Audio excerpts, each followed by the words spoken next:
I thought that the tariffs in the McKinley era are what made us so rich. As Donald Trump claims, we were so rich. We had more money than we ever needed. Government doesn't need revenue.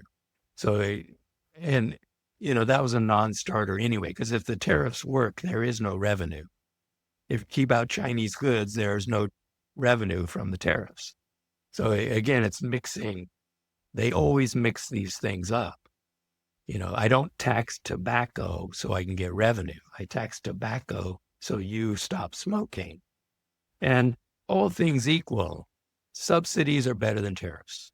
Trump says, China cheats because they subsidize. Of course they subsidize. Everybody should subsidize. What should we subsidize? Biden subsidized EVs. Should we do that? Yes, absolutely. We should subsidize EV production. Let's get off fossil fuel. So of course we should use subsidies. For many reasons, we need to worry about supply chains. We can't rely on those. We're going to have to increase domestic production. We need to bring production home. I think all of that is sensible, and tariffs could play a role. You don't impose uniform 150% tariffs across the world. That's just plain stupid. There's nobody except Trump who thinks that's a good idea. You're listening to One Dime Radio. Become a patron at patreon.com/onedime to support the show and get access to extra content. We think that ideology is something blurring, confusing our straight view. Ideology should be glasses which distort our view. And the critique of ideology should be the opposite. Like you take off the glasses so that you can finally see the way things really are. When you talk about a revolution, most people think violence without realizing that the real content of any kind of revolutionary thrust lies in the principles and the goals that you're striving for, not in the way you reach them. Philosophers call someone a relativist, by which they mean it's a person that holds that any view is as good as any other view. My simple response to that is this: no one holds that view. No one believes that every view is as good as every other view.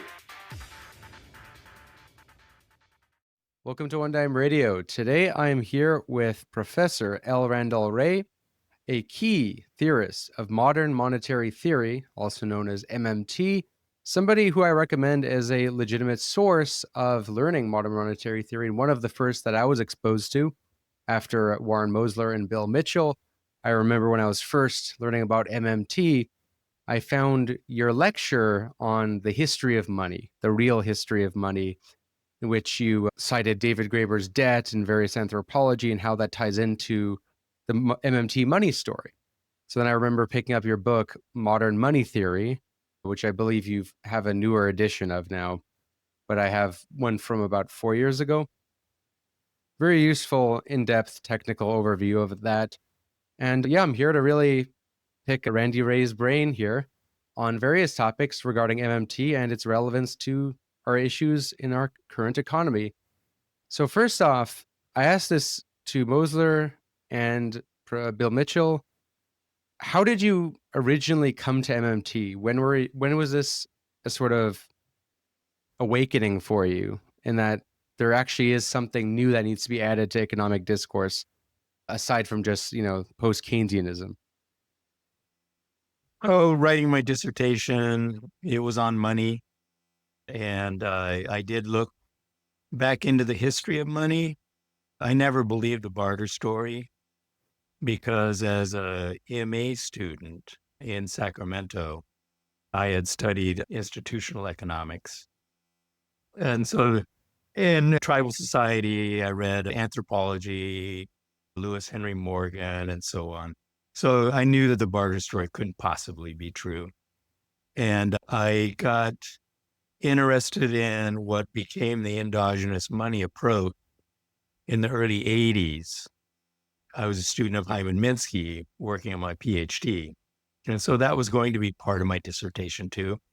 He actually threw a draft paper at me and he said, see if you can make any sense of this. And it turned out it was a paper by Basil Moore that was published in 1984, in which he laid out what he called the horizontalist approach to money. So my dissertation had a bit of the history of money, a bit of the history of banking, updated to the endogenous money approach. I had come across Knapp and the state theory of money from reading Keynes's treatise on money. So I was somewhat familiar with that state money approach, but my dissertation was focused on the private monetary system. So a lot of institutional analysis of what banks were doing as of the mid-1980s and the new innovations in banking and all of that. So that's what I wrote about. That became my 1990 book, which is called Money and Credit in Capitalist Economies.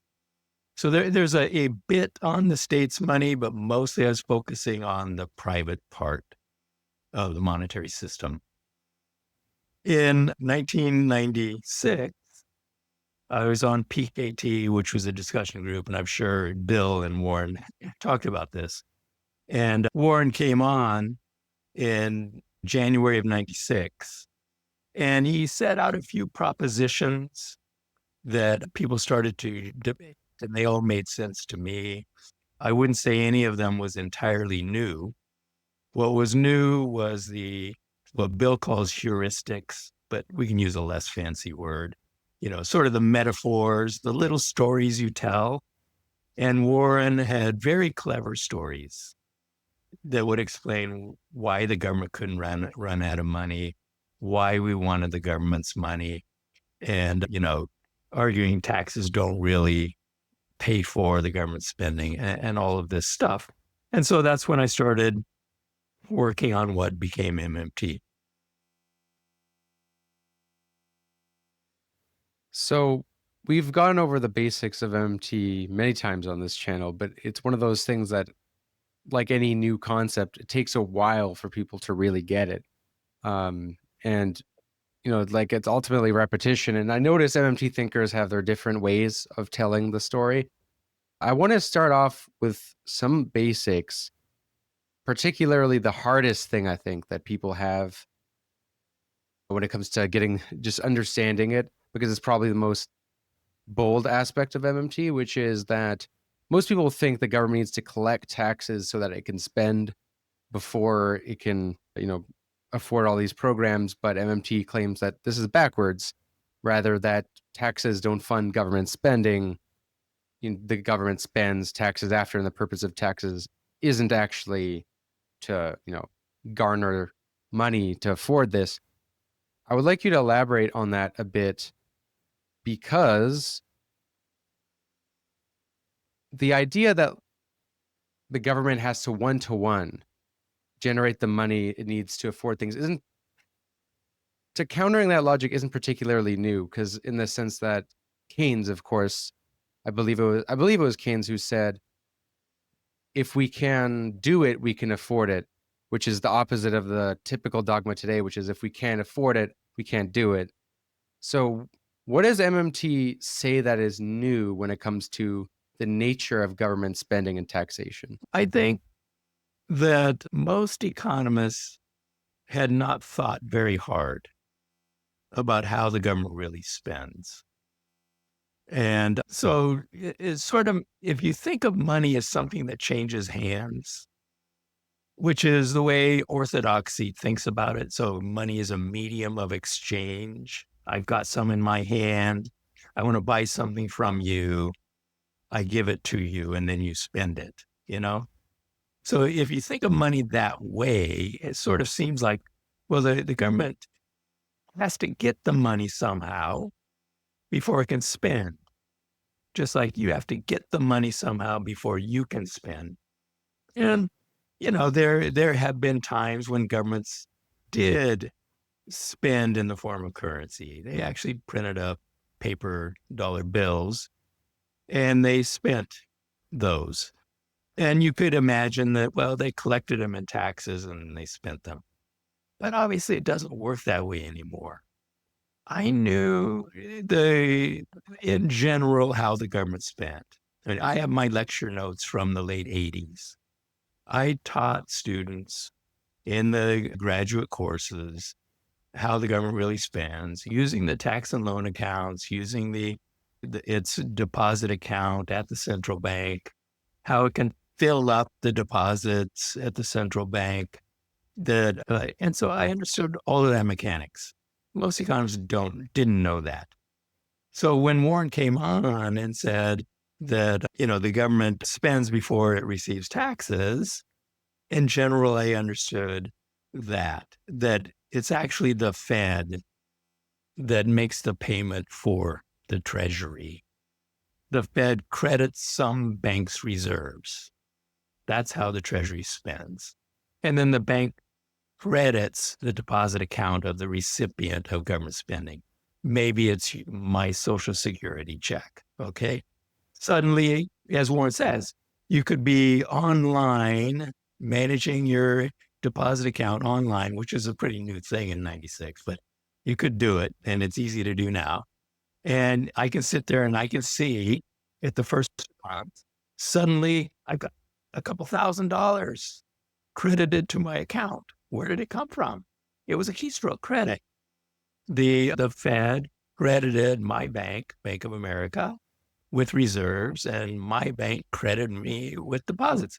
That's how the government spends. It's really simple. The idea that, no, first I had to give the government some of its own currency so that it could credit my account, it just doesn't fit the real world.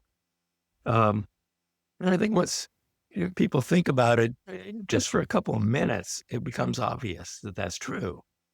So, then the response to that is, but the Treasury has to have a positive balance at the central bank. Well, does it really? No, it doesn't. Do you have to have a positive balance in your bank account to write a check, to make a payment? Well, it depends on the kind of bank account you have. If you have an automatic overdraft facility at your bank in which they will make that payment and then charge you a fee or interest, it's sort of a temporary loan, you can do that too. Could we imagine that the Treasury could make payments even if its balance at the Fed is zero? Of course we could. It just depends on the rules. So in the United States, since 1913, when the Fed was created, the Treasury is not supposed to do that most of the time. Could we change the rule? Of course we could. Congress could say, go ahead and make the payments for the Treasury, even if the balance reaches zero. Now, we know that the Fed does do that already. It just makes sure that at the end of the day, the Treasury has a positive balance. So the Fed and the Treasury coordinate to make sure at the end of the day, the Treasury has a positive balance. But it's very likely that there have been many, many, many days during which the Treasury had a negative balance. And the Fed's manual even answers the question, what do we do if the Treasury's balance is zero and we receive a Treasury check for payment? Do we make the payment? The answer, yes. And then what do? Enter a negative number into the Treasury's balance. Okay. The Fed's manual tells the Fed what to do. So, and some countries allow overdraft at the central bank by the Treasury. So it's easy. So I want to get into the technicals as you just did, while keeping it understandable, because this is where I noticed there's some immediate reactions people have to MMT. Like, for example, when responding to the claim that the central bank will credit people's accounts that they have at their personal bank, and they'll say, well, the idea that it's the Fed is misleading because it's really private banks that account for the vast majority of money that is in our economy. So I would like you to clarify particularly how money is created, or how most money is created in our world today, particularly with the role of the central bank and the private banks, because that's where I think a lot of misunderstandings tend to form. So again, people have this vision, and including the vast majority of economists, of money as a medium of exchange. And so it's a physical thing, and that physical thing must have been created at some point, and then it is circulating, and that is how the government makes its payments. But as I was saying, that it's certainly not done that way anymore.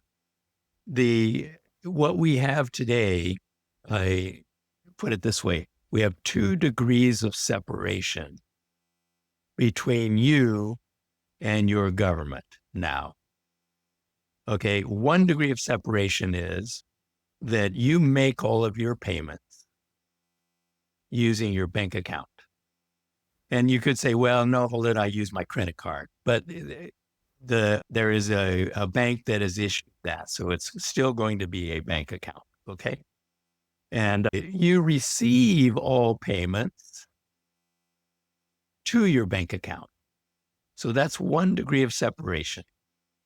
If you're paying taxes, you either have an automatic deduction or you write a check to the IRS. And you probably did that a couple weeks ago. Okay. And so you're paying the government using a bank liability, which is your demand deposit. All right. And also, if you are receiving a payment from the government, whether you're a contractor or you're a retiree, it's going to be making that payment into your private bank account. So yes, it's true that it is private bank money that you're receiving in the form of a deposit. Okay? You no longer receive government money when the government pays your Social Security. And you no longer use government money directly when you pay your taxes. Okay? Now, the 2nd degree of separation is there's also a central bank. That central bank sits between your bank and the U.S. government. The Fed is the U.S. government's bank. From the very beginning, central banks were set up to be the government's bank. Now, and this goes back to the 1690s, the first central banks, Sweden and UK. The U.S. didn't have a government bank, at least a permanent one, until 1913. We were extremely backward, and we had by far the worst monetary history of any country. I mean, any country that became a major country. We had the worst history because we didn't have a central bank. So we had something of a mess of a financial system until 1913. Anyway, the Fed was created to be the government's bank. Didn't Hamilton central bank? Well, there was a very long, contentious history. Americans didn't really like banks. They didn't trust banks. You know, the majority of Americans did not live in New York City, and they didn't trust those New York bankers. So we had a very contentious history with banks, and the power of a central bank scared Americans. And notice the way that we set one up. We sort of have the Fed, but it's divided up into districts because we didn't want all that financial power in either New York or Washington, D.C. So we sort of spread them around the country. Anyway, that's sort of getting off the top. It's very interesting, though. Honestly, that fascinates me a lot, actually, particularly that history. Yeah, I'm not really the expert on that. I would recommend you have David Freund on at some point. He's more of an expert on the U.S. financial system's history. I mostly studied the modern financial system in the U.S. So anyway, the central banks are set up to be the government's bank. And the Fed is the one that makes the payments for the Treasury and receives payments to the Treasury. Now, we already said when you pay your taxes, you use bank money, your private bank deposit. And then what the Fed will do is credit the Treasury's account at the Fed. So that's the form in which the Treasury receives the tax payment. It is a deposit at the Fed. Now, obviously, you can't make that payment directly to the Treasury because you do not have a deposit at the Fed that can be debited. Instead, your bank has a deposit at the Fed. So your bank's deposit is debited and your bank debits your account. That's how taxes are paid. So there's 2 degrees of separation. You can't see what's going on behind the scenes. It involves your bank and the Fed every time you make a payment to the Treasury. When the Treasury makes a payment to you, there's 2 degrees of separation. The Fed debits the Treasury's account and credits your bank's account, which is called reserves, and then your bank credits your deposit account. So that's the way the modern system works everywhere. You have a central bank and a private bank between you and the Treasury. So we no longer receive currency directly from the federal government, and we don't pay taxes using currency. I used to think it wasn't legal for you to do it, but it turns out it is legal. If you really want to, you can get a wheelbarrow full of pennies and wheel them up to the Treasury and pay your taxes that way. You really can. And there's one guy who does it. And he was asked, why do you do this? He said, I want to make sure at least one person at the Treasury has a bad day. That's why he does it. Okay. But anyway, normal people don't do this. You use your bank account. And so people are not wrong to say that it's private bank money. They're not wrong. Okay. Because you're not directly receiving government money when the government spends, and you're not using directly government money when you pay taxes, because we have the private bank and the Fed in between. Would it be safe to say that at a very technical, literal level, the money people use and get is private bank money, but that creation of private bank money is essentially facilitated by the central bank? It wouldn't be possible without it. Is that basically what the point is? In the case of the transactions with the government, yes. Where there's government policy, yeah. Not just like loans, etc., but like social security is what you're talking about, or unemployment insurance and all that. Because like, for example, I remember in Canada when the government handed out helicopter money during COVID through CERB, the unemployment benefit, about like $2,000 a month. It was much better than what Americans got. And I got it for like 2 months because, I was working and couldn't work for 2 months.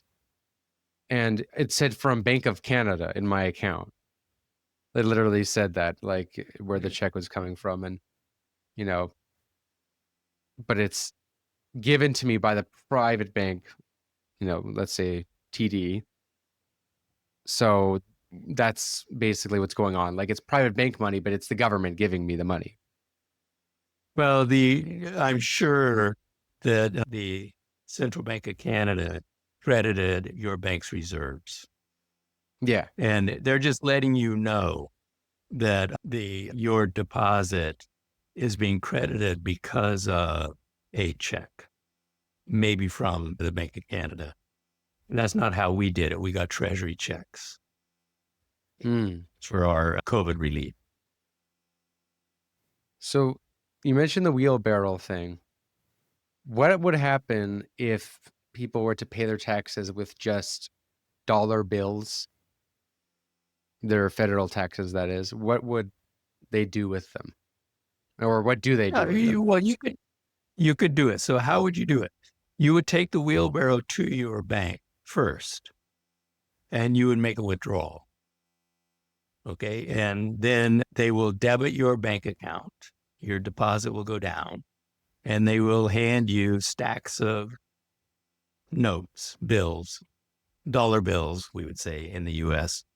And you would push that wheelbarrow to Washington, to the Treasury, and you say, I'm here to pay my tax.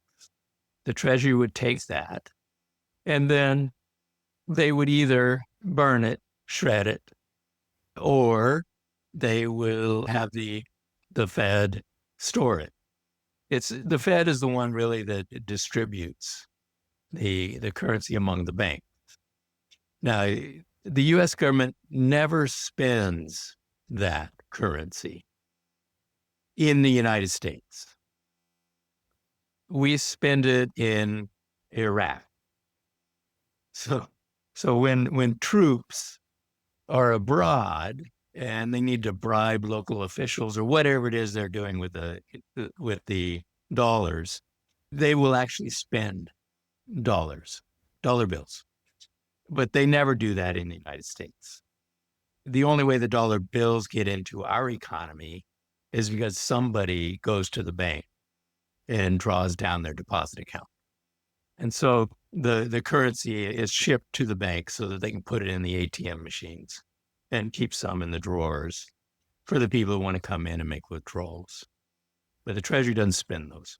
Now, if we go back 100 years ago, well, a little bit more than that now, 150 years ago, the U.S. Treasury did spend that way.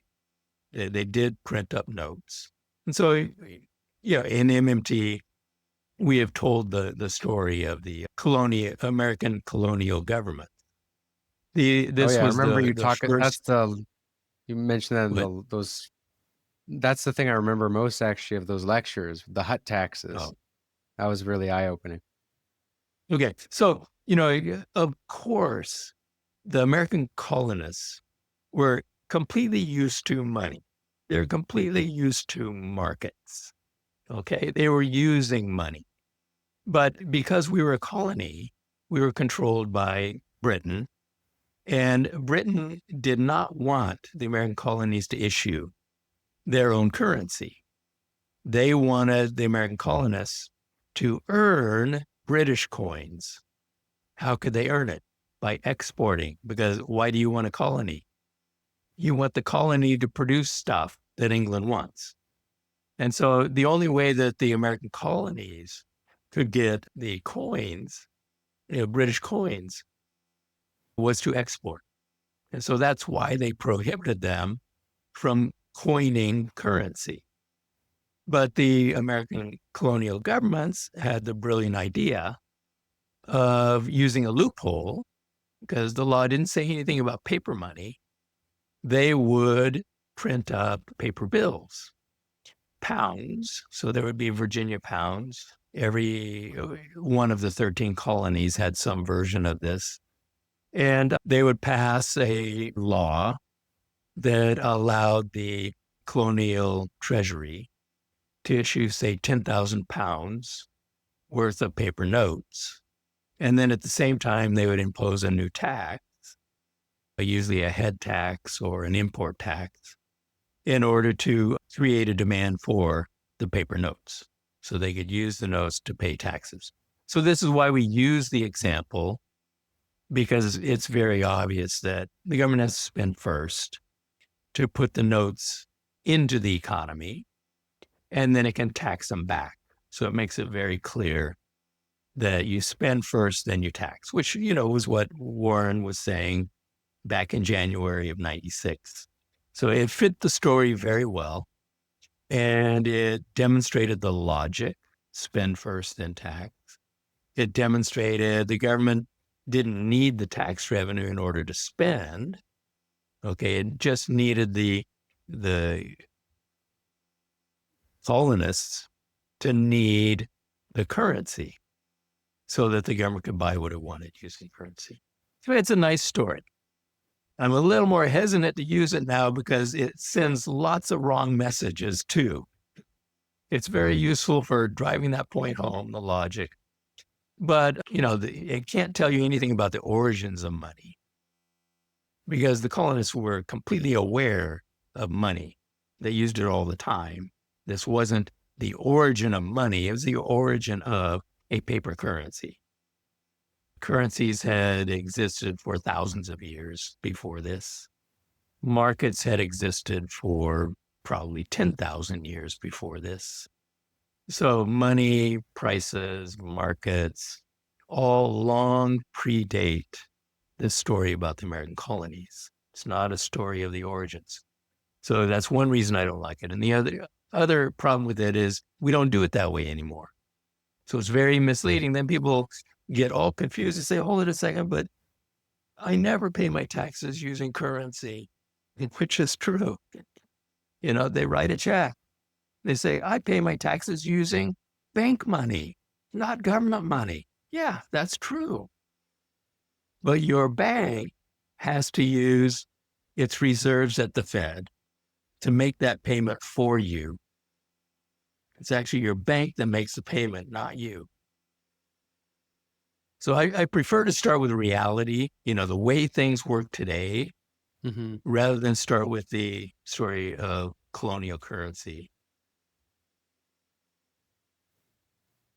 In Mosler's work, I believe it's The Seven Deadly Frauds, one of the things that shocked me the most, and it's one of the things that people tend to not believe when I've told them it, is when he says, the bank doesn't have any use for your money, your tax money. If you were to pay your taxes with a bunch of bills, they would just shred it or store it for somewhere they wouldn't actually need to use it. That shredding or burning of currency, can you just a lot of people just think that is bullcrap when I tell them that. Well, where can people confirm that? Yeah, tell them, take a tour of the Fed. So you can go to one of the district banks. We had one in Kansas City. So sometimes a professor would take the students on a tour. At the end of the tour, they give you a little baggie that's shredded $100 bills. Okay. What does the Fed do with $100 bills when they're a bit worn out? Well, they shred them. Why? Because it's just paper. Once it's received back by the government, our currency today is mostly Federal Reserve notes, plus some coins. But Federal Reserve notes are actually liabilities of the Fed, not liabilities of the Treasury. In the U.S., the Treasury used to issue notes, but those are collector's items now. They don't circulate. The Treasury stopped a long time ago, I think before I was born. So ours are all central bank notes. And some countries still have Treasury notes. Some countries have both. But in the U.S., we only have Federal Reserve notes. Okay. So anyway, Eric Timoin came up with the best analogy to explain this. So he said, Joe opens a new pizzeria. And he's trying to build up the business. So he mails out coupons for free pizzas to everybody in the neighborhood. So that coupon is an IOU, just like a dollar bill is an IOU. What does Joe owe you? He owes you a pizza. You bring in the coupon, you get a pizza for it. In the case of the dollar bill, the IOU is the Treasury must accept it back in payment. Okay, if you go to the Treasury and you want to pay your taxes using that, the Treasury has to accept it. Okay, so there's the analogy. Now, once you do get the pizza, you give Joe his coupon back. What does Joe do with the coupon? Does he say, oh, I'll put it in my cash register drawer next to the dollar bills because this is a valuable piece of paper? No, it's just a piece of paper when it's in Joe's hands. When it's in your hands, it's worth a pizza. When it's in Joe's hands, it's a piece of paper. So what does he do with it? He burns it. And dollar bills are just a piece of paper to the Fed. Okay? They aren't worth anything to the Fed. Just like the IOU is not worth anything to Joe. It's only worth something when it's in the hands of a creditor. You're Joe's creditor. He's a debtor. He owes you a pizza. If you're holding the Federal Reserve note, you're the creditor and the Fed is the debtor.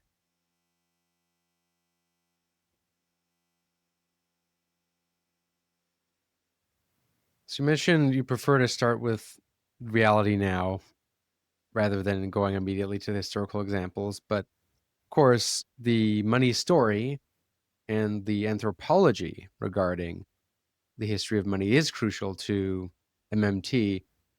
Question I want to ask is, in what ways does modern findings in anthropology validate the MMT money story? What is the MMT money story, and how does, what we know from actual facts of human civilization, how does that validate MMT's view on money, and I guess you could say debunk what were the previous dominant wisdoms on how money worked in its evolution?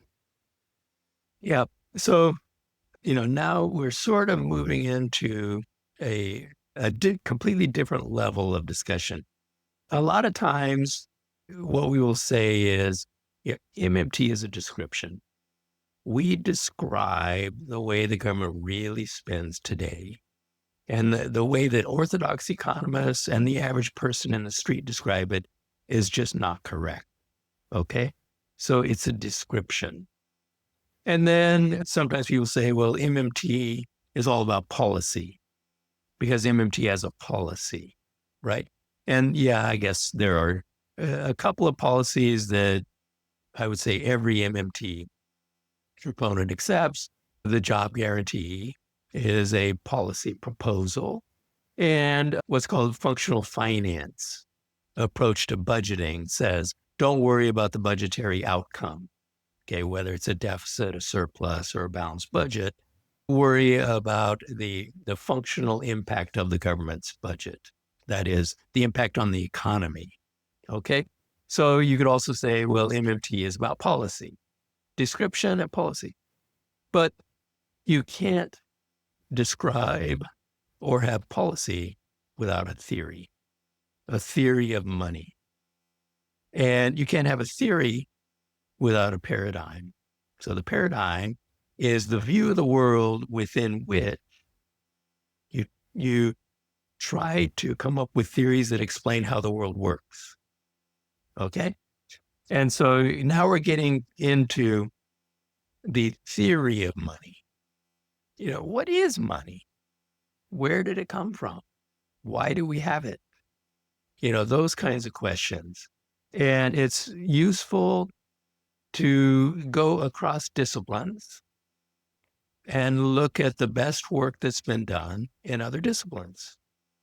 And I told you, I study anthropology at the same time that I started studying economics, which when I was fairly old, I didn't study any economics as an undergraduate. And then I worked for a while. So I was late 20s the first time I studied economics. I think if you had asked me after I graduated with a BA what economics was, I have no idea. Never studied it. I had studied political science a bit, and I guess a little bit of sociology. So anyway, we can look at other disciplines. How do they approach money? Very different from economists. So economists are the ones who say, oh, it all started with barter. People have this natural propensity to want to barter coconut for fish. Okay, and that's where money came from. It simplified the exchange. But if you look at the other fields, no, that's not where they begin. So you can look at anthropology. And what we know from anthropology is tribal societies did not have markets. Okay. They had exchange, but it was nothing like a market. It was more like Christmas, gift exchanging. And the purpose of the exchange actually was to get rid of your wealth. It was to redistribute. Because what you're trying to do is build social cohesion. And that's what you do in tribal society. So anyway, you could look at in anthropology, somehow we get this shift out of tribal society, which are democratic, which are egalitarian social arrangements, to eventually capitalism, completely different kind of social organization. How did that happen? Okay, and money is involved in that story. Or you look at sociology. Sociologists have been doing research on money. What is the nature of money? What is the nature of this institution? I also studied institutional economics. When I finally started studying economics, I studied Marx, Marxian. I studied Veblen, institutionalist.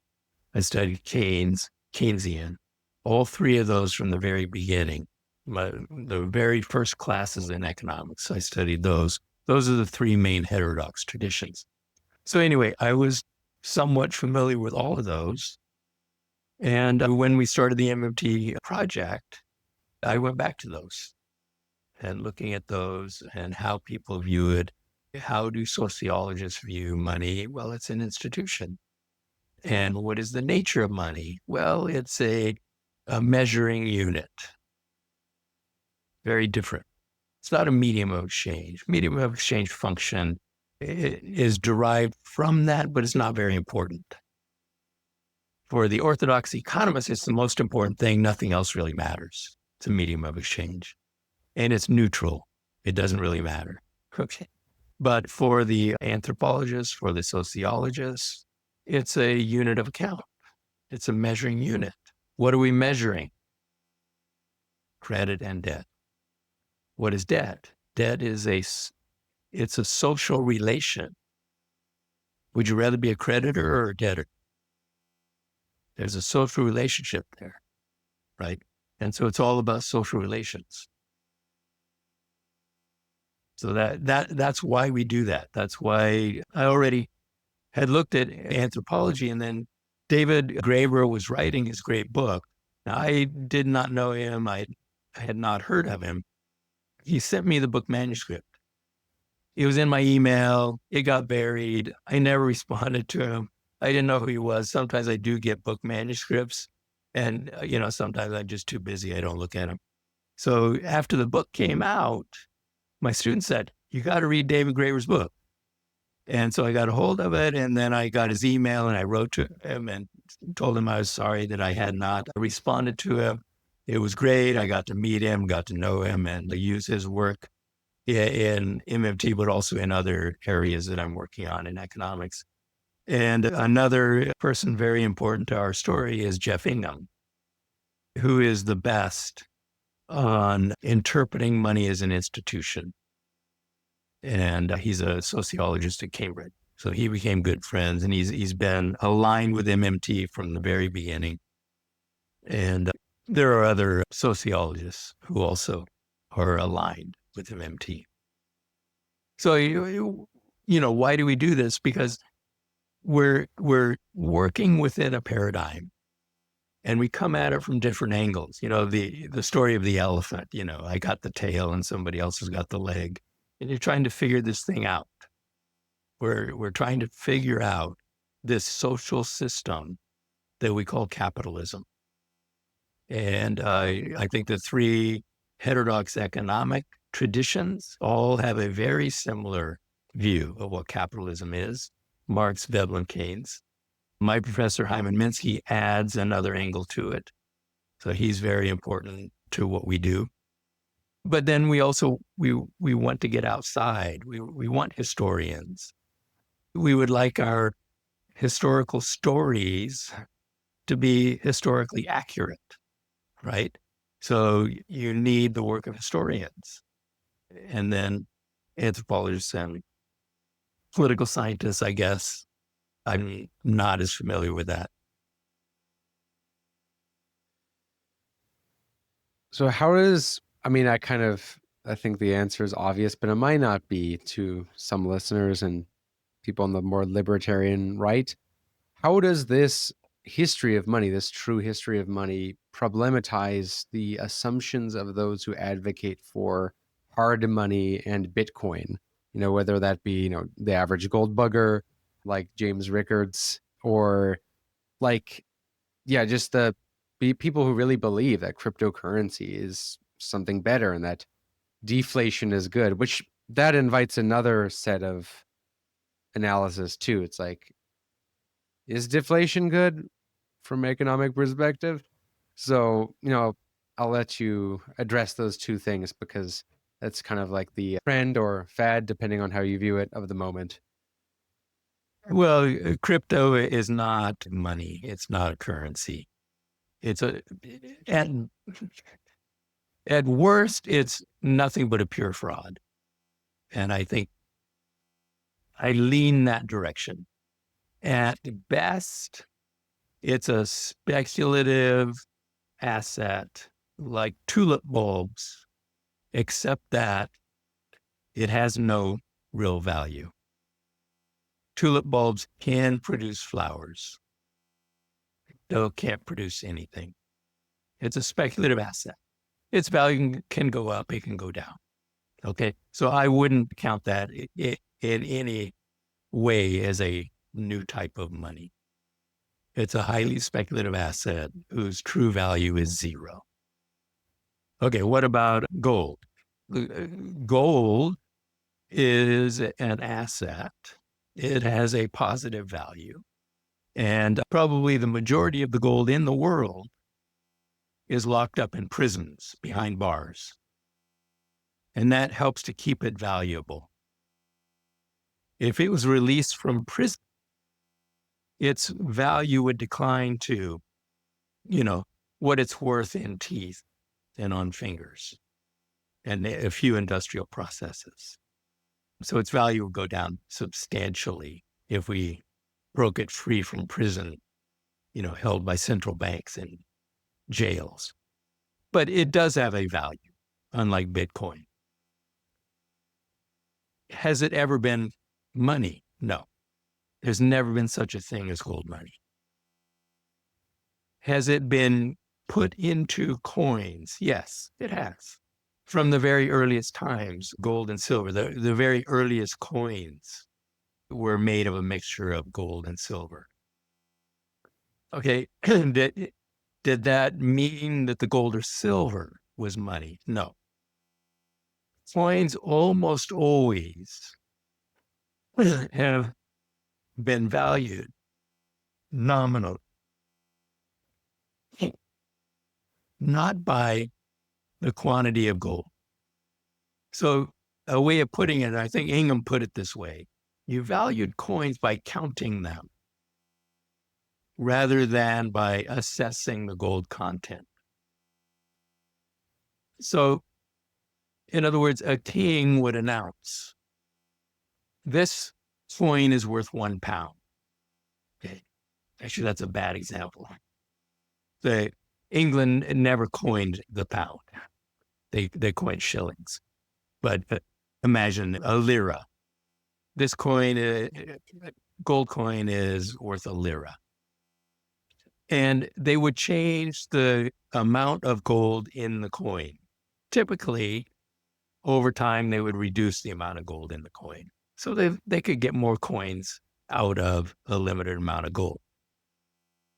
But if you had a court case where someone was saying, well, you're paying me with coins that have less gold in them than the coins I lent to you 5 years ago, I'm going to take you to court because I want the same amount of gold that was in the coins that I lent to you, plus interest. The court was going to rule against you because value was nominally determined. And if the king or the democratically elected assembly had changed the gold content, it made no difference. If the coin was a lira, it was still a lira, no matter how much gold in it. Okay? So in other words, they were nominally valued, not valued by the amount of gold content. So then the question is, why bother putting the gold in the coin? Gold is a relatively rare metal and it has other uses. You want to wear it around your neck and so on. The reason they did it, it seems, was it was like collateral. Okay, what do we say? Trust but verify, right? Trust the king but verify. So the king tells you this is worth a lira, 1 lira, And he put some gold in it just in case. Just in case of what? Well, he could be overthrown. You could get a new king and say, no, that's not worth a lira. You might need to use that outside the kingdom of the king that issued it. Okay? And no one would take it at the value of a lira. So what it did, putting a bit of precious metal in the coins, was to ensure a minimum value. The value of the coin wouldn't fall much below the value of the metal in the coin. So it was like collateral. The coin is the king's debt, but what if he defaults on his debt? Which kings did do. They say, nope, I will no longer accept those coins in payment of taxes. Or I will no longer accept my tally sticks in payment of taxes. I want gold bullion or something like that.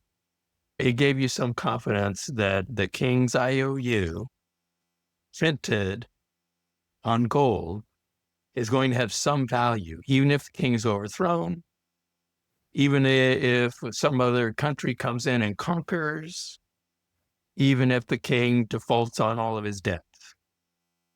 I still have something of value. So instead of minimum value to the currencies, that's why they did it. As best as we can determine. And then if you all the way back to Greece, why was it precious metal? There are theories about this, and I've written about it. I won't go into the detail. We can't be absolutely sure why the very first ones only had precious metal in it, except that it seemed that coins grew out of this habit of gift exchange, and where precious metals were a highly prized gift you could give people. And so the polis seems to have chosen those same precious metals to coin them. So a couple of follow-up questions. Is it also plausible that, because I haven't looked as deeply in the historical scholarship as you have, that's a big part of why there was a tendency to use hard money or to back currency up through, gold, silver, etc., in various regimes, particularly monarchies like Spain, Portugal were very intent on using that. Is it in a way also driven by a desire for elites to have a sense of security in their wealth, right? Unlike something that is merely money being solely a unit of account to reflect their wealth, having it be backed up by something that is a scarce resource gives a sense of reality to their wealth and a security to it. Because or else why would people, care, like why would people hire blacksmiths, right? That's sort of, is that in any way a factor in why, hard money was such a big part of human history? I think probably there are some differences across cultures. When you're talking about, I was sort of thinking of the upper class in India, which seems to like to accumulate gold. But I would say in the West, you remember Scrooge. I think that accumulation of shiny objects was not consistent with Western capitalist societies. I don't think that was much of a driver of it. I think it's probably true in some cultures. In the West, other kinds of property or the measures of wealth. I mean, you think about slavery. That's where most of the wealth was at the beginning of capitalism. By far, slaves were more valuable than anything else, by far. Far more valuable than factories. That's where the wealth was. It's like, keep having trouble with my throat. Now, I don't want to be misleading because when I was saying that gold was in coins, but gold wasn't determining the value of coins. Now, there were countries and there were time periods in which countries tried to peg their currency to gold. Okay, that's different. What that is doing is maintaining a fixed price of gold in terms of your currency. It's not really that gold is giving value to your currency. It's that you're determining the price of gold in terms of your currency. And most people, I think, look at the gold standard backwards, thinking that it's gold that gives value to your currency, but it's the other way around. You're choosing to run, what Warren and Bill would say is a buffer stock program in gold, rather than a buffer stock program in job guarantee, keeping people employed. You run a buffer stock program in gold, you peg the price of gold. Now, most people think, well, the gold standard must have been the normal thing because you wanted to keep your currency valuable, so you pegged it to gold. Actually, gold standards were not common. They weren't the normal thing. They got a big boost in the period of conquest. You know why Columbus went on his voyage. I read the log of Columbus's first voyage, and I highly recommend it. It's just absolutely fascinating. He talks these guys into getting on the boats and sailing off across the ocean. The whole time he's worried about mutiny. As they get farther and farther away, his main concern is mutiny. These guys are going to take over the ships and sail home. But he's going, and he thinks he's on his way to Japan, and he has heard that there are islands that are full of gold. When he finally gets to the New World and hits an island, he thinks, oh, well, we're very close to Japan, and we're going to find gold here. And so the mission was to get gold. Why did they need the gold? It was to fight the Crusades. It was to go conquer the Holy Land. That's what it was all about, is to get gold. Why did they need gold to fight wars in the Holy Land? Because nobody is going to take the IOUs of the kings in the West.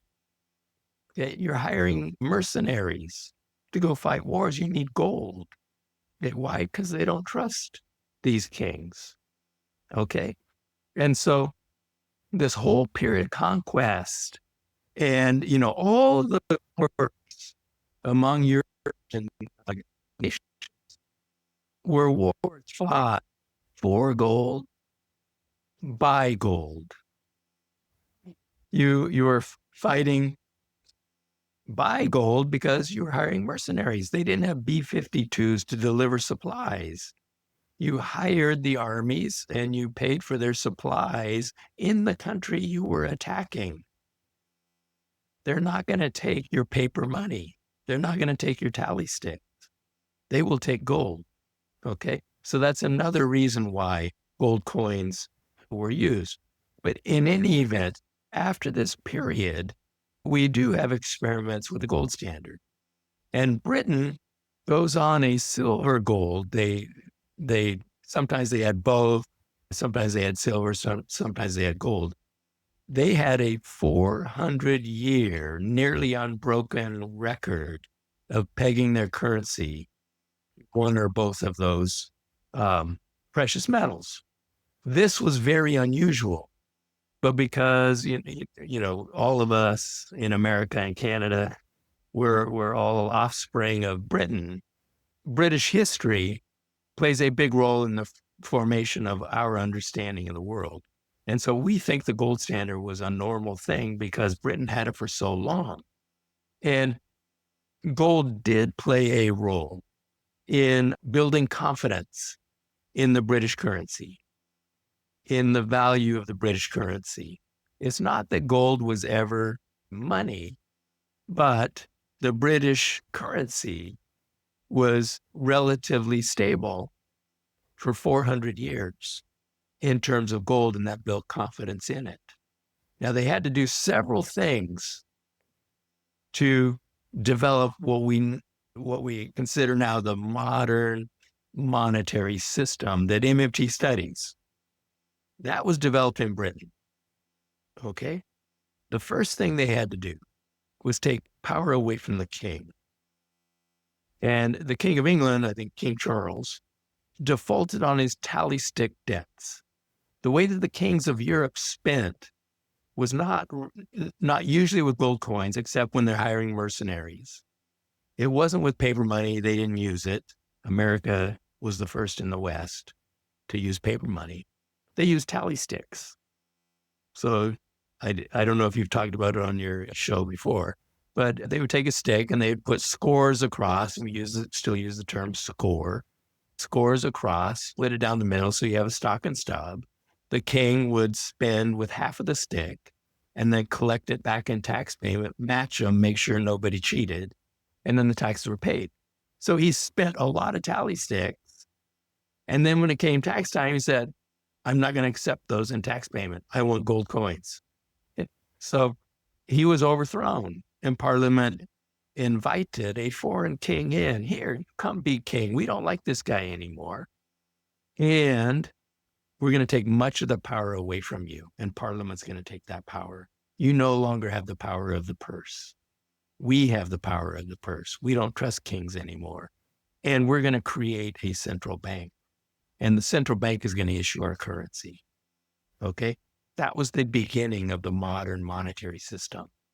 And then for 400 years, they kept the value of the pound relatively constant and developed the system that we have with the central. They didn't create the Bank of England to be the central bank. They had no idea of central banks. It was the government's bank. It was Parliament's bank. It would make all payments for Parliament. It would receive payments for Parliament. Gradually, they discovered, given its position, it can become the bank for the bank. So that's what we think of as central banking. That didn't really completely develop till the 19th century. We had this long period where the Bank of England was just a bank, but it was the government's bank. So it was very important. But then it became the central bank. And that's, where central banking then becomes normal. You have the central bank at the top of your monetary system in every developed capitalist country. We all do the same thing. And the central bank makes and receives payments for the government too, which was the original purpose of the Bank of England and the Bank of Sweden. So we develop our modern monetary system. So I'm not trying to completely dismiss gold. Gold played a role. But once they had set up the system, gold was a barrier to the system. So they got rid of the gold standard because it tied the hands of the government too much. And whenever there was a crisis, they had to go off gold for a while and then try to come back on. When they tried to come back on after World War I, that's what led to the Great Depression. So regarding the origins of central banking, what are some good resources where people could learn more about this? Because when researching that, the scholarship, or I don't even say scholarship, but like popular books, if you just do a cursory Google search and a YouTube search, it tends to be heavily saturated with like gold bug libertarians who have this very shadowy conspiratorial depiction of the history of central banks, and sometimes they'll always find a way to tie it to Jewish people. So what are some, actual credible sources for learning about this topic? Yeah. Okay. Well, so to get something reasonably short, very good, Charles Goodhart, who also is sort of accompanied MMT, always been a friend of MMT, wrote The Entry in the New Palgrave, I think, on central banking. So I would start there. So that's going to be like an encyclopedia entry. But he's an expert. I think he would agree with everything I just said. So that's a place. My new book explains how the modern monetary system was developed in Britain. So it goes through the history of the development of modern central banking, but also the modern monetary system, how the government really spends. All of that is in my new book that will be out in May. It's May. It'll be out this month. And I think it's called Money and Credit in Capitalist Economies, Understanding Modern Money. Or it could be the reverse, Understanding Modern Money, Money and Credit in Capitalist Economies. I can't remember which comes first. So anyway, there's a chapter on the development looking at the example of Britain. This conspiracy thing about central banks, I think, is definitely an American thing. We've had this, I guess, since the beginning. There was supposed to be some meeting on an island in New York City of Jewish people, and they did it. That's not how it happened. Okay. The first central banks were set up by Parliament. It was much more of a democratic thing, taking power away from monarchs. Now, in the case of the United States, as I said, we didn't have a central bank. We sort of had Bank of the United States 1, Bank of the United States 2. Neither of those stuck. We had times when the government tried to use private banks as their banks, so under Lincoln and so on. Again, David Freund is the guy to read on this, not me. I don't know that much about it. But the point is, we didn't have one until 1913. What was the conspiracy? What happened was we had a terrible financial history. Every generation, we would have bank runs, bank collapses, and a depression. So Americans all know about the Great Depression. Okay, it was great, but that was our sixth depression. We had serial depressions. Every generation went through one. We had a really bad one in the 1870s. We had another bad one in the 1890s. And then we had a financial crisis in 1907. And so JP Morgan, he's, and it's the name of a bank now, but he was a real living guy. He called all the New York bankers into his meeting room and had the doors locked. He said, nobody is leaving this room until you all agree to put up the money to save the banking system. And so they did. They stopped the run. Private banks stopped the run by agreeing to lend to other banks so that they could pay depositors and stop the run. By this time, we already knew how central banks can stop runs. And so Bagehot was the guy who, came up with the principles of how you stop bank runs.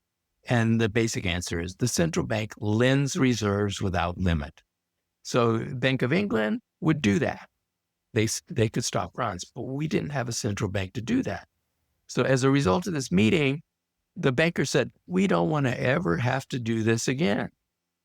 We need a central bank to be lender of last resort. So the Fed was set up. The specific purpose was to be lender of last resort. That was their purpose. They were not set up to be the government's bank, which the first central banks were. They then discovered lender of last resort. Our central bank was set up to be lender of last resort, not to be the government's bank. Okay, it gradually became the government's bank, but not in the beginning. It wasn't supposed to be. So it was to stop bank runs. It's not some Jewish conspiracy. It was the realization we had to have a central bank.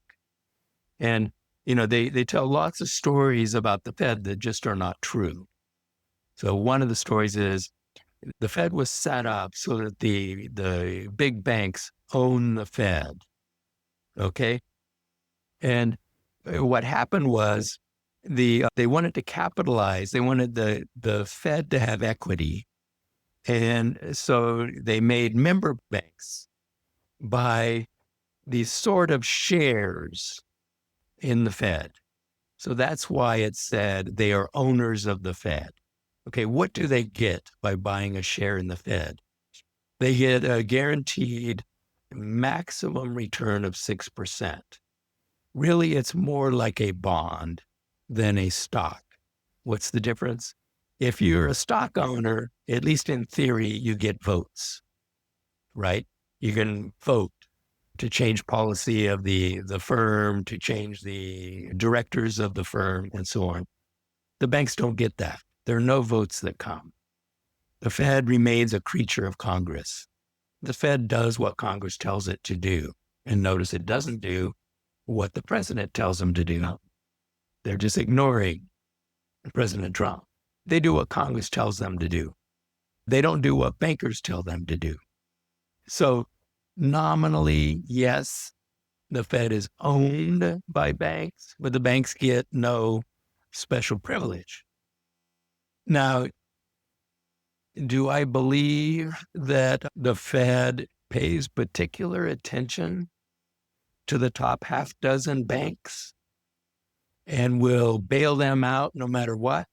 Yes. The Fed will do that. They will say, we're doing that because these are systemically important institutions, and if they fail, the whole economy goes down. Okay? I call them systemically dangerous institutions that should be shut down. Okay? But that's a completely different matter. The Fed, I think, does stand behind them too much. So I agree with critics on that. And the answer is to shut them down. They are too big. If they are too big to fail, they are too big to exist. If they are systemically dangerous, they should not exist. But that's not something the Fed can do. Okay? Actually, shutting down banks is FDIC. So that needs to come out of the Treasury. I don't know if that answered your question, but Very much. Very thorough. okay. To play devil's advocate for the audience, is that today the people who still would support gold money will do so from the assumption that having hard money is, one, more trustworthy, more reliable in case of a crisis, and two, that it essentially forces the government to not spend as much, which they think will reduce inflation, and perhaps in some of the more like very big gold bug and pro crypto people could encourage deflation, which they see as good. Now, the main question here would be, what is the problem with that thinking? Is deflation in any sense a good thing? Why do the current central banks aim for a 2% inflation rate instead of, having a deflationary economy? So a gold standard absolutely guarantees crisis. Absolutely will guarantee crises, serial crises, without any question about it at all. And yes, deflation can occur if you have a deep enough depression. So deflation, depression, they go together. That's how you get deflation. A lot of gold bugs will say, if we take the price index in 1800 and then we look at the price index in 1900, they're the same.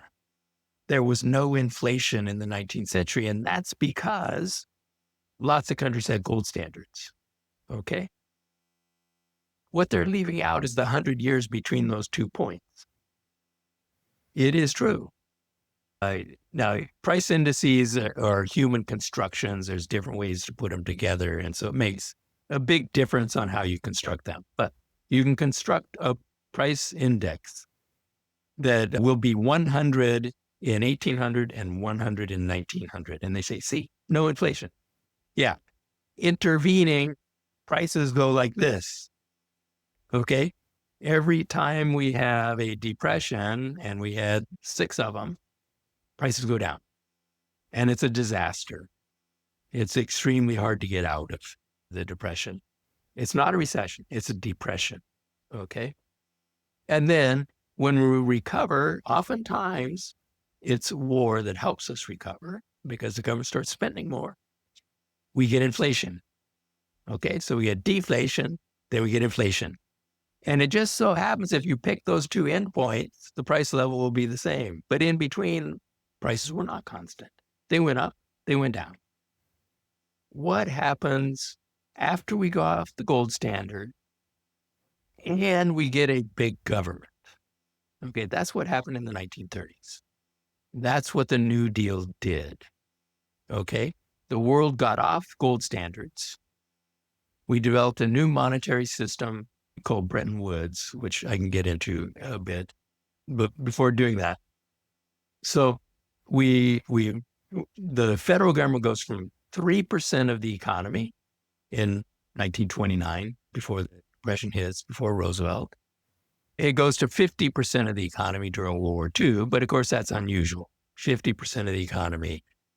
We ramped up the war effort, okay? After the war, we go down to about 25%. So the federal government is about 25% of the economy. If you add on Social Security, various kinds of welfare and so on, you get more like a third. But government spending is about 25%. Government taxing is about 20%. And then what does that leave us with? Well, a deficit, right? So anyway, the point is the government is 6, 7, 8 times bigger after the New Deal. We have no depressions. We had never gone through a generation without a depression. We have no more depression. We had a whole generation without even a serious recession. Now, we started getting recessions, and we had a very bad one, the global financial crisis in 2007. Some people say 2008, but it already started in 2007. And then, of course, we had COVID. COVID is an unusual sort of a thing. We had similar in 1919 with the flu, where, it's caused on the supply side. So it was unusual, but we recovered very quickly. Why? You already mentioned it. Relief checks came from the government. And so we had the sharpest drop ever since 1900. The sharpest drop, even sharper than the Great Depression, but the fastest recovery of employment and GDP because of the relief checks. So anyway, the point is that what we did was we eliminated deflation and we eliminated depressions, okay? And what that means is that prices never go down. Now, Japan has had prices going down. It's a special case we could talk about. The United States, Despite having the highest debt to GDP ratio in the world, which is crazy. Yes. They've got problems that we could talk about. It's not, their problem is not the deficit and the debt, but they have problems. They have supply side problems. They have an aging population and so on. So there are reasons for this. But the United States has not had deflation. We had very low inflation since the mid-1990s. And then we had an increase of inflation, largely because of the COVID problems. And now we're down to 3% more or less, okay? So the benefit of getting off gold and of having a big government is we don't have deflation and depression. Why is deflation so bad? Why does it lead to depression? Because it forces debtors to default. Deflation means prices and wages are going down. The problem with your debt is it's in nominal terms. It doesn't go down. And so as your wages go down in nominal terms, the real burden of your debt goes up because it stays fixed in nominal terms. You have to make a payment of $1,000 a month to keep your home, but your wage falls in half because of deflation. You can't afford the payment, you lose your home. Bad for you. But it's not just bad for you. Somebody holds your debt. So it's bad for them too. And the problem is they have debts too. Who have the interconnected, we're all indebted. And even the creditors are debtors. And none of us can make payments on our debts because our prices and income all went down in nominal terms. So what we get is widespread defaults. It wipes out financial wealth. That's the good and the bad thing about depression. Minsky used to always say, there is one good aspect of a depression, we all default on debt. Okay? Which means all the financial wealth gets wiped out. But we get to start all over again without debt. So that's the good thing. He says it's called simplifying the financial system. That's the one good thing that comes out of depression. But depressions are terrible. And we decided we will take the trade-off. No more depressions. But what it means is prices will creep up. One trend. They'll go faster when the economy is doing well. They'll grow slower when the economy is not doing well. But we won't have deflation and we won't have depressions up to the current day. Okay, so that's the good and the bad. What did I say? We talk about the Bretton Woods system. Yeah, which actually is a good segue to the question I wanted to ask, which is, well, you got this post-war consensus, or really post-economic depression consensus to some extent. Then post-war, you get Bretton Woods. But ultimately, this sort of thinking that involved much more government involvement in the economy was disrupted by the 1970s stagflation crisis, catalyzed arguably by the OPEC price shock, right? And ultimately, the reason why this new, what people seem to call like neoliberal thinking, why that was able to triumph over the old Keynesian consensus is because the Keynesians just didn't really have an answer to the stagflation. Now, the question I want to ask is, what does MMT bring to the table that gives an answer to the inflation question, which Keynesianism was not able to provide and was ultimately left kind of not totally defenseless, but a little weak when it comes to the onslaught of the neoclassicals and neoliberal thinkers who ultimately triumphed ideologically and politically? So I'll stick to the U.S. because I know our history, and the story in Europe, I think, is slightly different, but I'm not going to go into it. So in the United States, we had Keynesian consensus, but it wasn't based on Keynes. So they used the name, but they didn't understand Keynes. And it's a very simplistic view that we can reduce poverty, we can increase employment, increase living standards simply by raising aggregate demand. That's what they thought they learned from the general theory. And that's actually not in the general theory, but it was an interpretation. And it doesn't really matter much what we spend on. So let's spend on the military. Okay? Let's spend on the military industrial complex. We're going to focus on, being number one in the world in terms of military power. And then have some related things like we'll go to the moon and stuff like that. And jobs will trickle down to the poor. This will help to solve the poverty problem because there's a famous book by Harrington that came out in 1960 and said, here we are, and we're living the post-war dream and everything's great and we're building the suburbs and everybody's happy. And say, well, hold it a second. No, we have massive poverty still around the U.S. There's this other America, and we need an anti-poverty program. So President Kennedy announced a war on poverty, and then he was assassinated, so Johnson took over.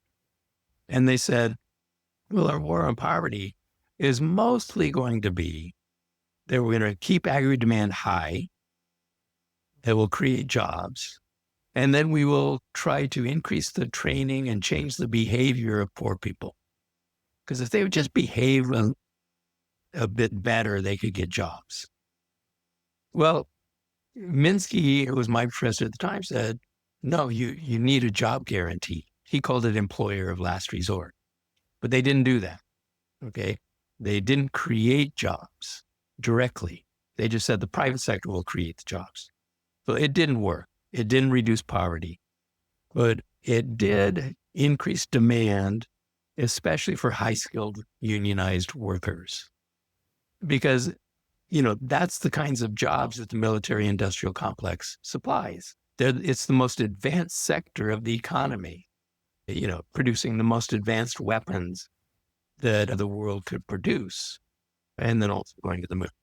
So these people already had jobs, and we already had a shortage of these kinds of workers. So we're tending to bid up the wages in those sectors. And in those sectors, basically the government has a cost plus markup pricing approach.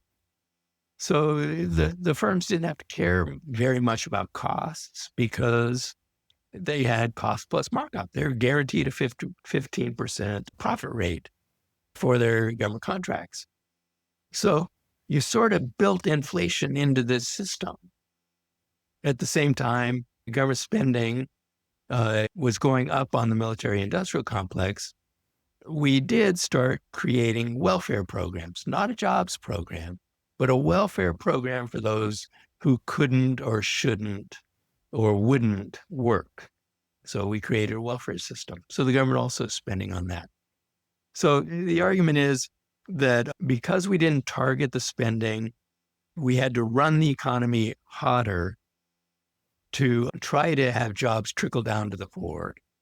And the economy already was somewhat inflationary biased. And then, as you mentioned, OPEC quadruples the price of oil. And the whole world faced this. Japan, interestingly, at the time, said, okay, our response is going to be, we'll become energy efficient. The US and Japan at the beginning of the price hike used about the same amount of energy per unit of output. Okay, we were both very energy inefficient and equally so. But Japan decided to become more energy efficient. And what they did over the 70s was to change their production processes so they could produce twice as much, given a unit of energy input, twice as much output. The US didn't do that. Okay. What we did instead was we tried to fight the inflation through austerity. Let's hold down government spending and have a recession, our first deep recession of the post-war period, and reduce demand that way. So that's how we tried to tackle it. So when OPEC again quadruples the price of oil in 79, Japan is in a much better situation than we are. They're more energy efficient. And what did we do? We said, oh, let's have another recession. So Volcker comes in, increases the interest rate to 20%, and we have a deeper recession. We never learned the lesson. Biden finally said, let's become more energy efficient with Build Back Better. But he only got a little bit of that through Congress. And now we've completely reversed course and we're going to go back to fossil fuels and pump more oil with Trump. So anyway, that's my story of why we got the inflation and the inflation bias. If you look at our high inflation periods, and I've done this, people can go to the Levy website, www.levy.org, and look back 1994, and then a series of papers that have looked at U.S. inflation, including the most recent one, in which we've shown in the U.S., our high inflation is always driven by three components of the price index. Oil. Okay. Obvious. Oil goes into producing everything. If the price of oil goes up, everything's going to become more expensive. The second one, food. Well, food price is 70% oil. It takes oil to produce food, fertilizers, transportation, processing, all that stuff. So those two are connected. If oil goes up, food goes up. And then the third is shelter. What is shelter? It's this bizarre thing we called owner equivalent rent, because we want a proxy for the cost of living in a home but most Americans own their homes. And so we want to impute a rental equivalent as if they were renting their home rather than owning their home. And we put that into the index. And it's a bizarre thing. And it's the biggest component of the index. The shelter component, if you total everything in shelter, it's 40% of the index. So if that thing goes up and oil is going up and food is going up, the measured inflation rate is going to be very high. And that explains all of our inflation periods. It's not the other stuff that people buy. Okay. And that's also true of our last one. So our problem is never too much demand. We can have misdirected demand. If you direct your government spending to the military industrial complex, that's going to tend to be inflationary because that's the most advanced sector that already has shortages of skilled workers and of the plant and equipment required to produce the military goods. If instead we directed demand to direct job creation or people who are unemployed or underemployed, it wouldn't be inflationary. It would be increasing output at the same time that you're producing wages. It would make us more productive and make our workers better skilled so they can move up the skill ladder. So it's not a simple matter of too much government spending. It's a matter of where the government is spending. If you spend in the right areas, it won't be inflationary. There's nothing inherently bad about a big government. There is something inherently bad about spending on the wrong things that don't increase what Minsky called the capital development of the economy. We could just say increasing your productivity to satisfy the needs of your population. So when it comes to the stagflation in the US, the 70s, the main arguments that often get brought up from like neoclassicals, neoliberals, which for a while, to some extent still is the dominant narrative, is that it was like Lyndon B. Johnson's Great Society program spending, too much government spending, coupled with the wage price spiral of unions having too much power, bargaining for higher wages, leading to higher prices. And this was a justification for basically a whole anti-union onslaught, ideologically and literally at the level of violence. So I'd like you to set, just again, to kind of clarify why exactly those didn't play a role. And I think that ties also nicely into the job guarantee, which you briefly mentioned. It was another question I was going to ask after, because part of the argument against the job guarantee from that neoliberal standpoint would be that, well, if you have like a job guarantee, you have an ability to bargain, which would lead to like higher prices because of higher wages. And that's kind of the argument they make against that. So I'd like you to kind of address those, starting with the first part about, those causes of inflation and to what extent those actually were real causes or insignificant compared to the other ones you mentioned, like mainly the price of oil. For Europe, some people, I think, plausibly argue a wage price spiral was a major cause of inflation in Europe. In the United States, looking at the data, that just doesn't look true. Is it hypothetically possible? Sure, it is. And there are two ways to approach that. One would be, well, okay, let's, beat the economy down. Nixon tried to do some of the things Trump is doing, refusing to allow Congress to spend the money that it had budgeted. Trump's trying to do that now. Nixon did that too. And the Fed raising interest rates, trying to cause a recession in order to fight the inflation. So that's one way to do it. The problem with that is, yes, it can lead to stagflation, which is what we got. So it causes suffering. It hurts your economy.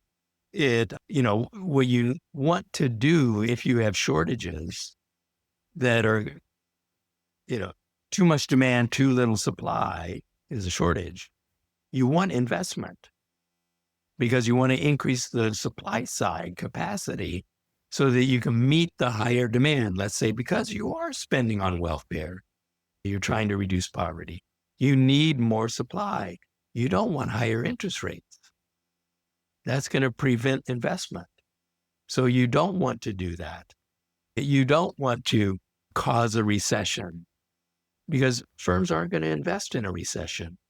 They need to be optimistic about the future before they're going to invest, and that's why Japan is in such a problem.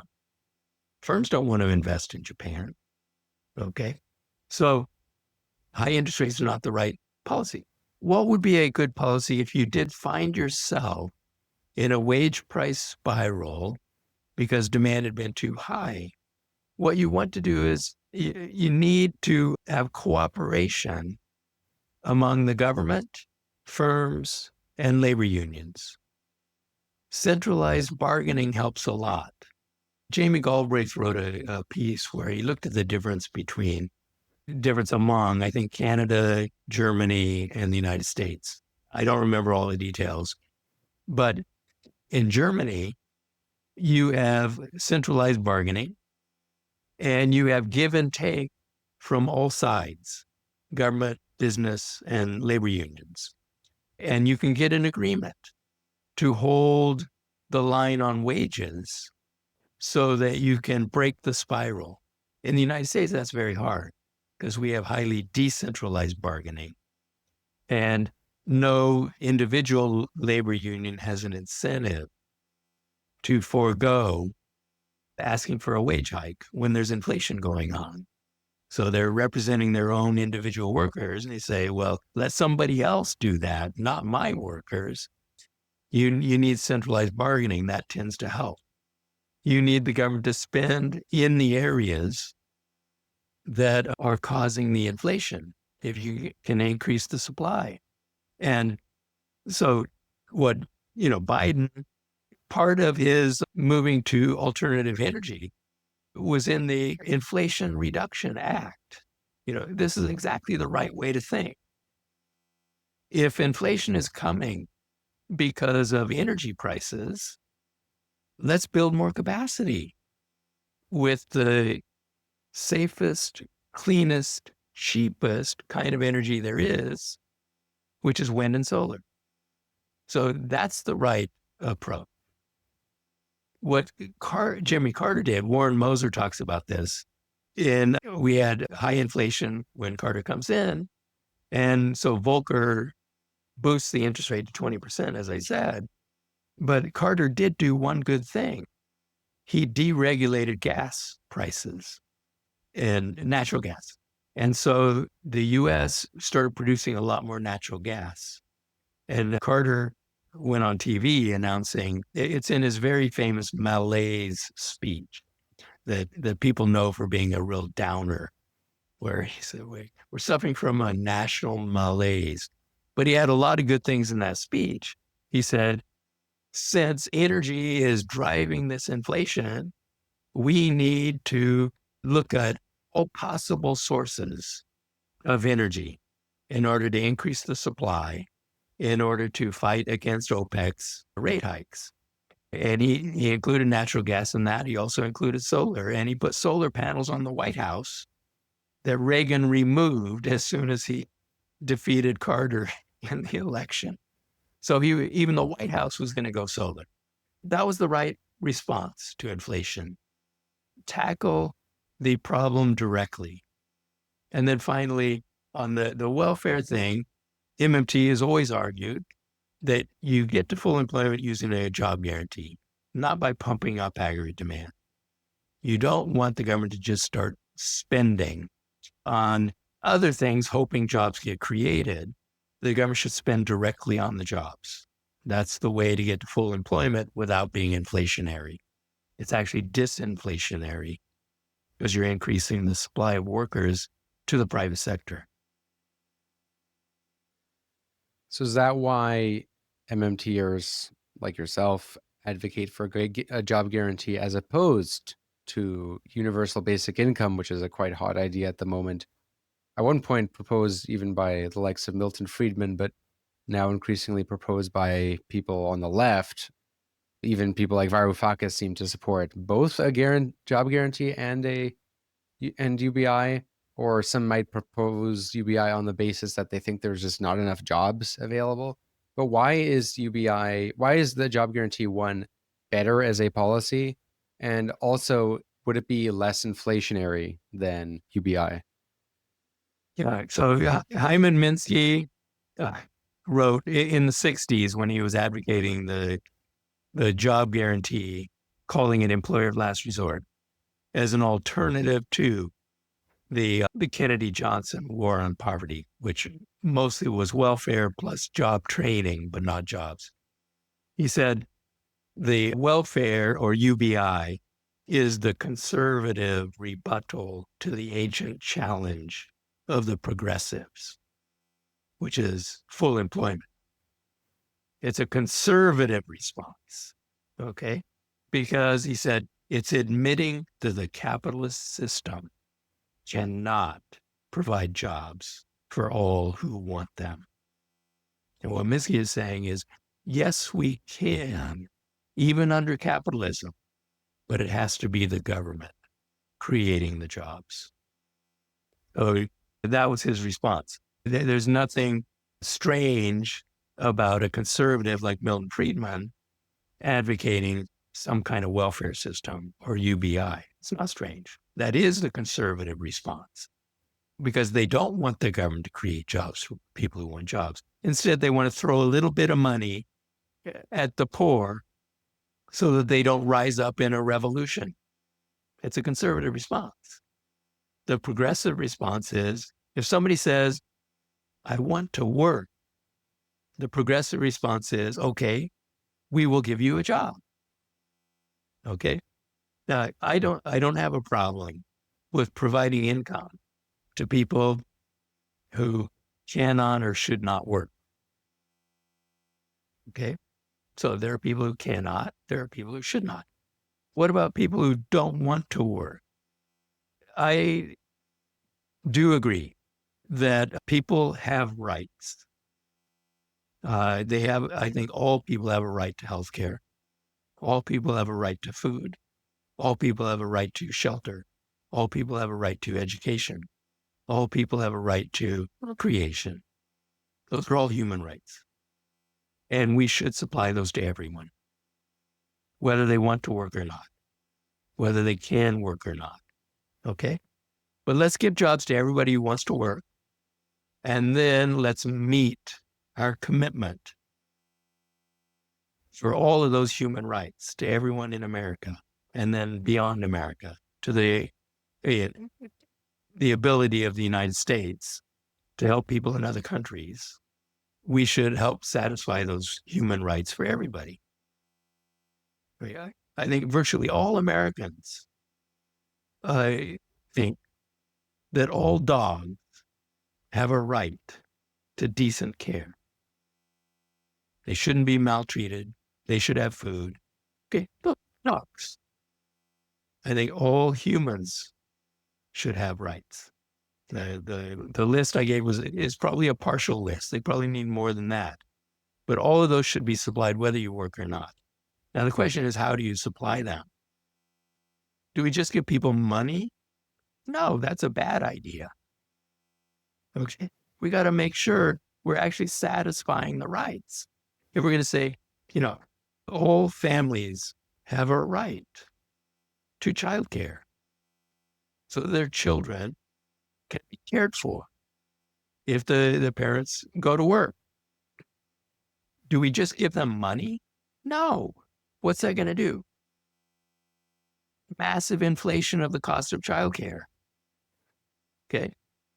We need to actually provide the childcare. What about housing? Give them checks? In the United States, rents are already being driven up. We have a massive shortage of rentals. No, what we do is we build the units and give them housing. Okay? We provide the basic necessities to satisfy human rights. We have to supply those. We don't give them money. We supply them. We don't rely on the market to provide those things. We do it directly. Now, that doesn't mean the government is actually going to build the houses. The government will probably hire contractors to do it. But what I'm saying is, to meet the rights, we need to supply the thing that they need. And we should do that for everyone, regardless of whether they work or not. After seeing how a lot of people totally wasted their stimulus checks that they got in Canada, and seeing people use, mainly people who have money a lot, get a lot from their parents and use it to just really put off their life, I've become much more pessimistic about the idea of UBI, in that I don't think like everyone's necessarily stupid or whatever, but it's just without changing the social relations of the economy at all, and you just give people money, it's not necessarily going to actually improve people's lives in a meaningful sense, notwithstanding all those other factors you mentioned about rent. I mean, probably most of that money would get forked up by the landlords. But I mean, the big thing, right, is what is being done. And a job guarantee is not only just like reducing employment, it also changes the dynamic of social relations, because now if you work for, like, workers have power, much more power than before, because it's not like if you can't find a job on the private market, you're now like destitute, and that the people working can't bargain because they're going to be thrown out in the streets, right? So it like changes the whole dynamic of just class conflict even, which is probably why the wealthy don't really like the idea of the job guarantee very much, and maybe prefer UBI. Like Elon Musk even used to prefer UBI. But to play devil's advocate, the argument that I hear brought up today a lot is, well, what about AI? What about automation? Will there even be enough jobs to go around for everybody? And another less common point, but actually one I've heard from people who've lived in former communist countries, Soviet bloc countries, is that they had full employment there. And sometimes, like, especially in the later period when they were way past industrialization, there was a lot of bloat in the economy. Like, for example, I often hear about a whole industry of useless jobs in East Germany from someone I know who lived there. And that there was, like, for example, way more people than there needed to be in one area, and sometimes just bureaucracy created out of nowhere to kind of, hand out more jobs. And this is a thing, to be fair, in Ottawa, particularly in Canada, the Liberal Party, it's actually part of how it holds on to power for a long time, is it creates a lot of jobs through the bureaucracy, and a lot of people depend on it, but a lot of questionable value there. So what I want you to address is, like, what about these factors when considering a job guarantee? How would we develop a job guarantee in which there is jobs that are actually, like, needed, useful, meaningful? Yeah, well, David Graeber's book after the debt book was on the jobs that are being created in the capitalist economy. Most of these are absolutely useless jobs. That's his argument. So it's not unique to the Soviet Union. It's here Right. in the United States and every other country in the world. Most of the jobs are not needed. AI, I think that there are two things that should happen. One is that a lot of tasks will be taken over by robots or computer programs. Perfectly fine. That's been going on since the first human picked up a club, So no, there's nothing strange about this at all. Things that lots of people do will be done by machinery. That's fine. What if we reach the point where nobody really needed to work more than 8 hours a week? What's wrong with that? It just means that we're going to need a lot more recreational activities to keep people busy. I don't think that that's actually what's going to happen. I think that what's going to happen is we will invent all sorts of new kinds of jobs for humans to do. And I used to fly quite a bit. Since COVID, and because of my age, I try to avoid flying now. But anyway, and I was always surprised when you ask the person sitting next to you and see, what's your job? And 90% of the time, it would be something I had never heard of and never thought we needed.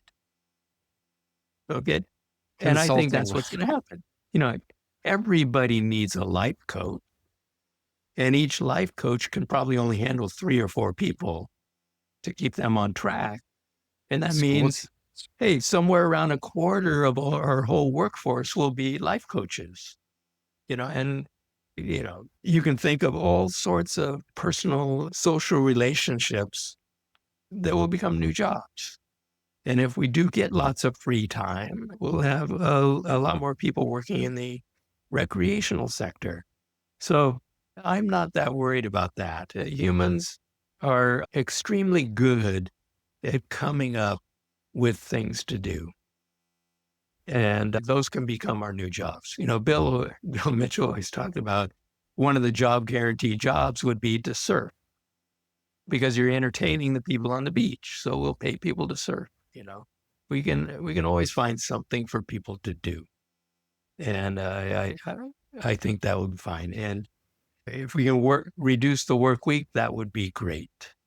Keynes wrote this famous essay about, 100 years from now, the economic possibilities for our grandchildren. And we're there right now. We should have been there. He thought the work week would be like 4 hours a week. That's all it would take to satisfy all human needs. And satisfying needs would no longer be an issue. We would have satisfied all of them for all humans on Earth, he thought, by today. Okay, well, we're not there, obviously. So there's a lot to do. And hopefully we can reduce the work week and get people more time to engage in recreational activities.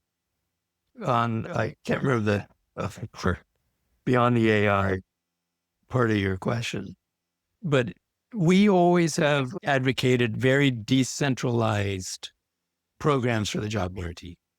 Now, my professor Minsky came out of the New Deal, and probably his first job, he was a New Deal employee, I think in the WPA, estimating Cobb-Douglas production functions for Professor Douglas, who became a famous senator. That was his job in the New Deal. So his vision of the job guarantee program was it would be run by the federal government. The federal government would do the kinds of things it did in the Great Depression in the New Deal programs. We have always argued for a decentralized program, formulated at the community level. And this ensures that the jobs actually are serving the community. So the community comes up with the kinds of things they want done, and they put forward the proposal, and then the federal government pays the wages. So the federal government is not the planner. It approves projects and provides the funding. That way you make sure that the people are doing something useful. The federal government would only step in if you had communities that were not living up to that.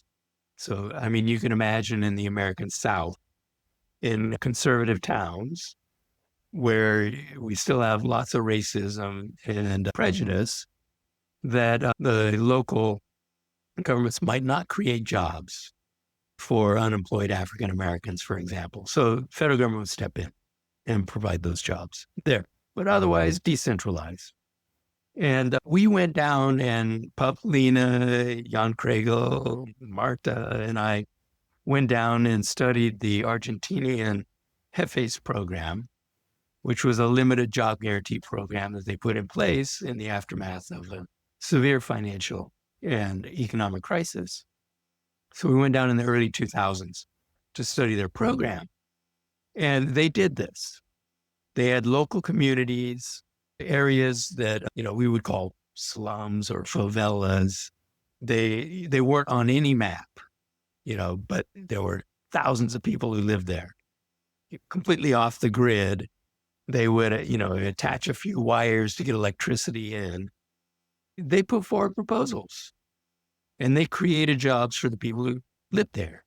They built bakeries and women learned how to cook bread, the first job they had ever had in their life.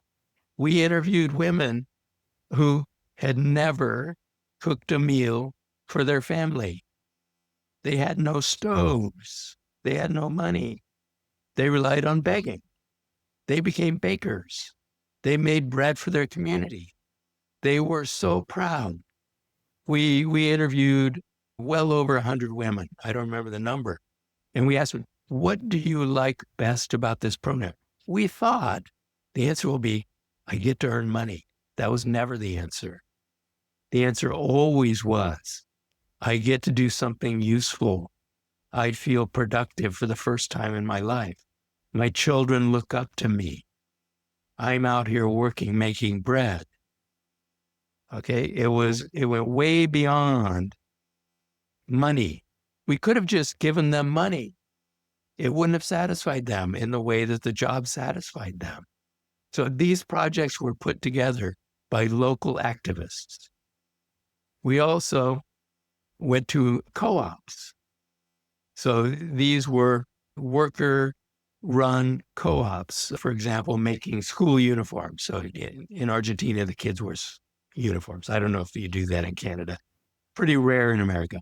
But anyway, the kids had to have uniforms for school. They couldn't afford the uniforms, of course. So co-ops produced school uniforms, and they were on the jefe's payroll. So their wages were paid, but their goal was to become profitable. And so they could work, say, half the day producing school uniforms given away, and half the day producing clothing that was sold in shopping malls. And gradually they hoped that that line of business could become profitable and they could become a for-profit cooperative. And if you saw Naomi Klein's great movie, The Take, it was about workers that took back their factory that had gone bankrupt and turned it into a worker co-op. So an idea is that in addition to having communities plan projects for job guarantee workers, you also can have workers get together and say, we hope to turn this into a for-profit enterprise, but it's going to take us a couple of years. So can we be job guarantee workers for a couple of years with our wages paid by the federal program, and then we can break free? And so that's another way to go about it, through worker co-ops. Fascinating. Worker co-ops, as well as the question of degrowth, are things I want to discuss briefly in the back room. The last thing I want to ask, it's a very short follow-up question to this, and that is, I think the aversion people, mainly on the left, the far left have towards the idea of a job guarantee is because, understandably though, a lot of people work a 9 to 5 and they hate the idea of a 9 to 5. And, a lot of people listen to this show do that on company time. And so the idea is like, well, in a different society, the idea of just doing this, but I get paid a little better, that's not all I want. But to clarify what you're suggesting, and that's why you brought up the Keynes quote, is under an arrangement of a job guarantee, which would be employer of last resort, everyone would be working, but working a lot less, right? Like significantly less, leaving them more time, energy to, build relationships, have a family, pursue, their passions and whatnot, while contributing to society.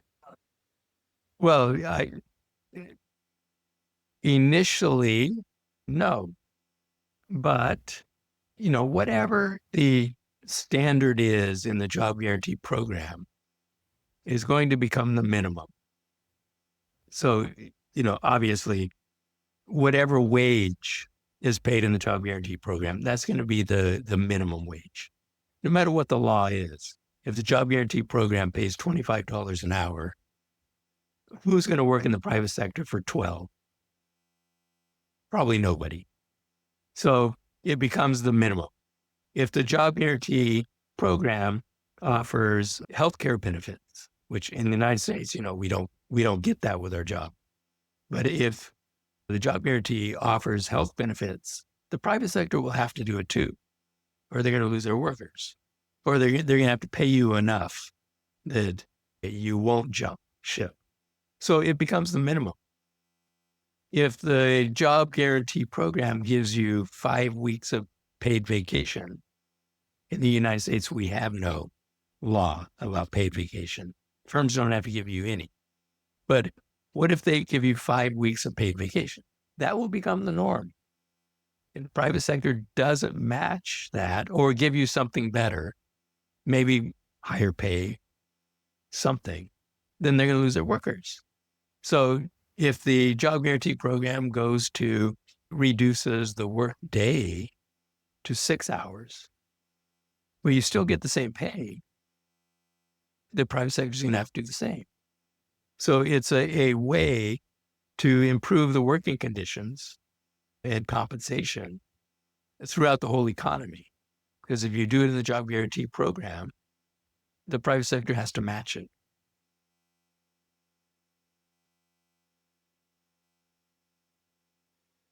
So the answer is kind of like whatever the government decides, basically. Like We're it could supposed to decide live it to make us work more or less, or for less or for more, which would mean it could be like, I don't know, 70s Sweden or fascist Italy. Because fascist Italy had full employment, but under a very different type of policy arrangement, right? It is supposed to be a democracy. Yeah. And so, yes, it should be Congress or Parliament. Thank you very much for coming on. I really appreciate your insights. Is there any upcoming books or past works of yours in particular that you would recommend listeners of the show to check out before we move into? I think your listeners. Oh, yes. Probably. This one is good for young people. And there's Why Money Matters is the one that's a bit more advanced. And then Modern Money Theory is this is the more advanced. And then the one that's coming out this month is much more advanced. So, listeners of the show, pick that up.